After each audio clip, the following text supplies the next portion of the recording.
પગ ચલાવતી રહે. હા બરાબર છે, આમ જ ચલાવતી રહે. બરાબર છે. પપ્પા ખંજવાળ આવે છે. શું? એ બેટા અમને ઉલ્લુ ના બનાવો, સમજીને? ના સાચું કહું છું. અરે આ તો સોજી ગયું છે. પેલા સોમન, હા અહીંયા જો શું છે.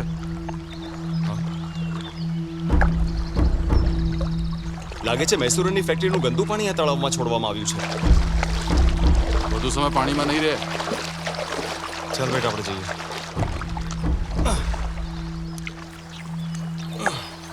આપણે ઘરે જઈએ, હળદરનું પાણી પીવડાવી દઈશ. એવું ના કર, એને કાચા નાળિયેરનું તેલ લગાડી દેજે. લગાડીશ ને?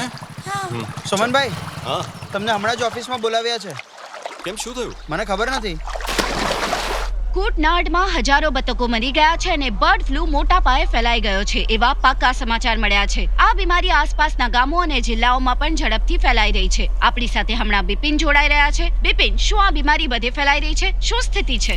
જુઓ શાલિની, સુરક્ષાનું કારણ આપીને 2 દિવસથી પક્ષીઓને મારવામાં આવે છે. લગભગ 2 દિવસમાં 25,000 જેટલા બતકને મારી નાખવામાં આવ્યા છે. આમાં જાતે જ મરવાવાળા બતક પણ શામિલ છે. અત્યાર સુધી આપણા જિલ્લામાં લગભગ 50,000 બતકને મારી નાખવામાં આવ્યા. 3-4 વર્ષ પહેલા ક્રિસમસમાં આવું જ થયું હતું. બર્ડ ફ્લૂ આવ્યો અને આપણે ગરીબ બની ગયા. સરકાર પગલા લઈ રહી છે, પણ 10 નંબરના બોર્ડમાં એક દર્દીની પુષ્ટિ થઈ ચૂકી છે. લગભગ અહીંયા જ છે, એનું ઘર અહીંયા જ છે. હા હા જોઈએ ને. હા ઉધર હે બતક. અચ્છા. કોણ? બર્ડ ફ્લૂ આ વિશે સાંભળ્યું તો હશે જ ને. આ રોગ જ્યાં ફેલાયો છે એના 1 કિલોમીટરની રેડિયસમાં અમે લોકો બધાને મારવા આવ્યા છીએ. સાંભળો, જલ્દી આવો. આ લોકો હવે આ શું છે? બતકોને અરે ડરો પકડીને નહીં, મારી હું સંભાળી નાખશે. સાહેબ, અમારા બતકને કોઈ પણ ચેપ નથી લાગ્યો. સાજીભાઈ, આ એનડીસી ના ડાયરેક્ટર સાહેબ છે અને આ લોકો એનિમલ પ્રોટેક્શન વિભાગમાંથી છે. જાનવરોની રક્ષા કરવા વાળા જ એમને મારી રહ્યા છે. આહ. જો સાજી, તને એક બતકના 200 રૂપિયા મળશે. સમજી લે કે તે હોલસેલમાં વેચી નાખ્યા. તું એક સાથે વેચી શકે કે? અને એમ કરવામાં તમારા બધાની ભલાઈ જ છે ને. શું 200 રૂપિયા? અમને નથી જોઈતા તમારા રૂપિયા. અરે થઈ જાય તો માણસ છે યાર.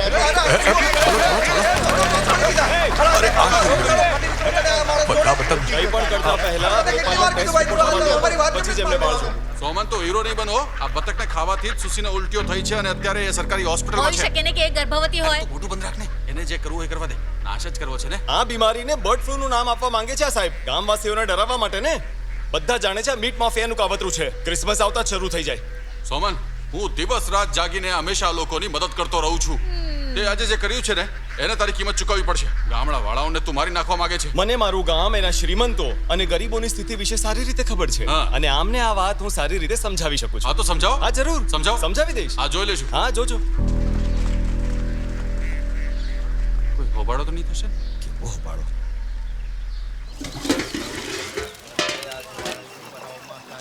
સોમનભાઈ, હા? આજે બિરયાની ખવડાવો છો? શું કોઈનો જન્મદિવસ છે? ઓય, તું છાપું નથી વાંચતો?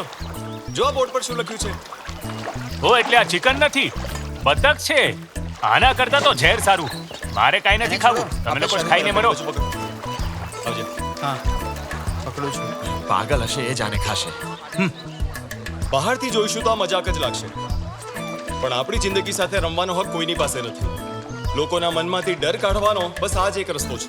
પહેલા મેં બંને ખાશું, પછી તમે ખાજો.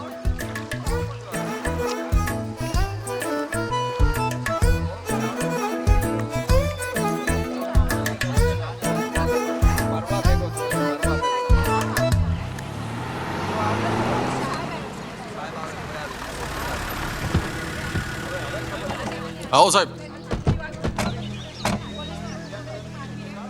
આમરે આમરે. અરે કોણ? સાહેબ, આ છે પાગલ લોકો. સોમન, તું કરવા શું માંગે છે? આ ખાધા પછી જો તમને કંઈ થયું તો લોકો પોલીસનો વાંક કાઢશે અને કહેશે અમે કંઈ કર્યું જ નથી. ઉઠાવો અને ફેંકો આ બધું. સર, તમને ખોટું કહીને ગેરમાર્ગે દોરે છે. આ બધા બર્ડ ફ્લૂને કારણે નથી મર્યા સર. આમની ફેક્ટરીના રસાયણો આ તળાવમાં ભળવાથી આવું થયું છે. વાહ લ્યો, બહુ સરસ. એટલે બતકનું મૃત્યુ બર્ડ ફ્લૂથી નથી થયું એવું મહાન સાયન્ટિસ્ટ આઇઝેક સોમને કહેવું છે. બહુ સરસ. સાંભળો સર, આ બતક એટલા માટે મરી ગયા છે કારણ કે એમની ફેક્ટરીનું ઝેરી પાણી તળાવના પાણીમાં ભળી જાય છે. બધા બતક મરી જશે તો સાહેબના ફાર્મનું મીટ બજારમાં ઊંચા ભાવે વેચાશે ને. આ બધી આમની જ મેલી રમત છે. જો સાહેબ, મારે જે કહેવાનું હતું એ કહી દીધું. હવે તમારે જે કરવું હોય તે કરો. સોમન, તું આ જે કંઈ પણ કરે છે એને અત્યારે જ બંધ કરી દે. આ ખાધા પછી જો કોઈને કાંઈ પણ થયું તો મારું આ બી બંધ છે. તું સરકારી નોકર છે એટલે હું તારા પર કોઈ કેસ નથી કરી રહ્યો. ચાલો આ બધું ઉપાડો અને જીપમાં મૂકો.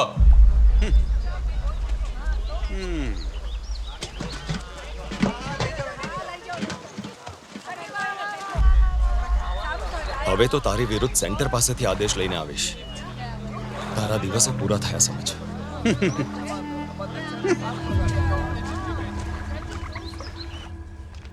Good morning sir. Good morning. તો ગઈકાલની બિરયાની કેવી હતી? તમારા માટે અંદર ગરમા ગરમ ફ્રાઈડ રાઈસ રાખ્યા છે, જાઓ.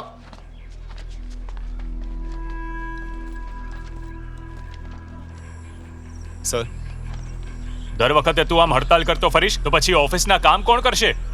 અરે સર, પણ મેં ક્યાં એટલી બધી રજાઓ લીધી છે? મારું કામ પૂરું કરીને પછી રજા લીધી છે. સરકારની વિરુદ્ધ સરકારી અધિકારીઓ હડતાલ પર ન જઈ શકે.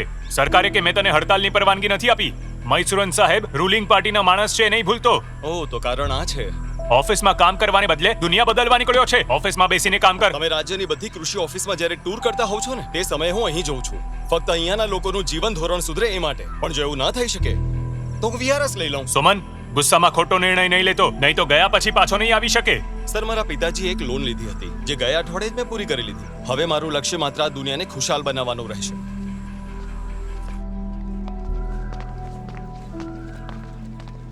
માથા ભારે માણસ છે. 12 લોકોને સરકારી નોકરી મળવાના ફાફા છે અને આને જુઓ. એ સોમન,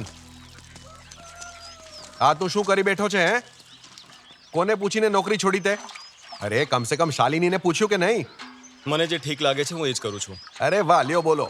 તું મારી દીકરીને અને મારી પૌત્રીને ખવડાવીશ શું? અરે તારી સરકારી નોકરી છે ને એટલે તું માથા ફરેલ છે, છતાંય મારી દીકરીને તારે ત્યાં પરણાવી મેં વીઆરએસ લીધું છે એટલે આખી જિંદગી એમને કોઈ વાંધો નહીં આવે. જે એશથી અત્યાર સુધી રહેતા આવ્યા છે એ એશ ચાલુ રહેશે. સાંભળ્યું? આને માટે મીઠા વગરની ખીચડી ખાવી મોટી વાત છે. એ બેટા, આ ફૂલ છે ને તારા પપ્પાના કાનમાં મૂકી દે. જુઓ તો શરમ જ નથી. શાલિની, મારે કાંઈ નથી સાંભળવું. તમે જે પણ કાંઈ કરશો ને એ બધામાં હું મારી હામાં હા નહીં મેળવું. આજ પછી હું પણ મારા ભવિષ્ય માટે નિર્ણય લઈશ. શું? મારા પપ્પાનો કેટરિંગનો બિઝનેસ હવેથી હું સંભાળીશ. તમે ઘરે રહીને ઇન્ડિયાનું ધ્યાન રાખજો. મને જવા દો.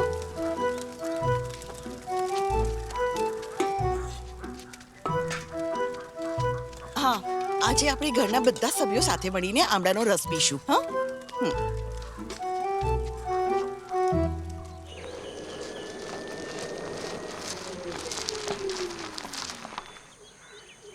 સુમનભાઈ, તમે છો? હા.